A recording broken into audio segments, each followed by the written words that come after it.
ஒரு நாள் நைட்டு பயங்கரமான மழை. அந்த கொற்ற மலையில 100 பேர் ஒரு பெரிய பங்களா வாசல்ல நிக்கிறாங்க. அவங்க கொடுத்த சத்தத்தை கேட்டு பங்களாக்குள்ள இருந்து கம்பீரமா சிங்கம் மாதிரி ஒருத்தன் வெளியே வரான். அவனை பார்த்த ஜனங்க 2 கையும் தூக்கி நீதான் எங்களை காப்பாத்தணும்னு கத்துறாங்க. என்னாச்சு, என்ன வேணும்னு எதிரில இருந்து குரல் வருது. அதுக்கு ஜனங்க, மழையினால எங்க கிராமம் ரொம்பவே பாதிச்சிடுச்சு, நாங்க அதை எப்படியோ சமாளிச்சிட்டோம். ஆனா இப்போ எங்க கிராமம் முழுக்க தொற்று நோய் பரவி தினமும் குழந்தைங்கள்ல இருந்து பெரியவங்க வரைக்கும் நோயினால செத்துக்கிட்டு இருக்காங்க. அரசாங்கத்துக்கிட்ட பல தடவை சொல்லியாச்சு, மருந்து இல்ல, டாக்டருங்க இல்லைன்னு சொல்லி எங்களை அனுப்பி விட்டுறாங்க.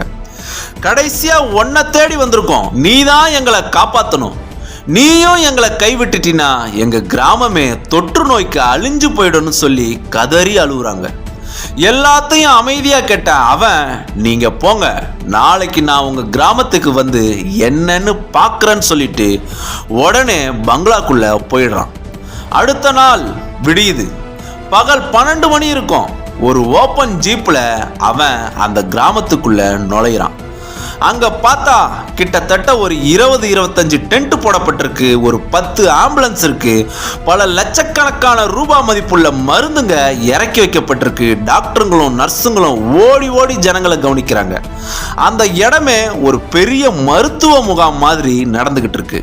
இவனை பார்த்த அந்த கிராமத்து ஜனங்க ஓடி வந்து அவனோட கையை பிடிச்சி நன்றி சொல்றாங்க. ஒரு அரசாங்கத்தாலேயே முடியாதத ஒரு தனி மனிதனா இருந்து ஒரே நைட்ல வெளிநாடுகள்ல இருந்து மருந்து டாக்டருங்களை தனி விமானத்துல வர வச்சு அந்த கிராமத்தையே காப்பாத்தின இவன் தான் நம்ம கதையோட ஹீரோ. ஹீரோன்னு ஒருத்தர் இருந்தா வில்லன்னு ஒருத்தர் இருக்கணும். இப்ப வில்லனை பத்தி பார்க்கலாம். 1981 அமெரிக்க அதிபர் ரொனால்ட் ரீகன் ஒரு லெட்டர் எழுதுறாரு. அந்த லெட்டர்ல என்ன எழுதுறாருன்னா, எங்க நாடே ஒரு மோசமான போதை பழக்கத்துல அடிமையா இருக்கு. எங்க இளைஞர்கள் பெரும்பான்மையானவங்க போதை பழக்கத்தால உடம்பும் மனசும் பாதிக்கப்பட்டு அழிஞ்சுக்கிட்டு வராங்க. நாங்க எவ்வளவோ தடுத்து பார்த்தோம், எங்க நாட்டுக்குள்ள போதை மருந்து வர்றத எங்களால தடுக்கவே முடியல. நாங்க நடத்தின விசாரணையில இதுக்கெல்லாம் காரணம் உங்க நாட்டுல இருக்கிற ஒருத்தன் தான். அந்த ஒருத்தன் தான் எங்க நாட்டையே அழிச்சுக்கிட்டு இருக்கான். நீங்க உடனே அவனை பிடிச்சி அடக்கி வைங்க. அப்படி இல்லை, அந்த ஒருத்தனால உங்க நாட்டு மேலேயே நாங்க போர் தொடுக்க வேண்டியது வரும், ஜாக்கிரதை.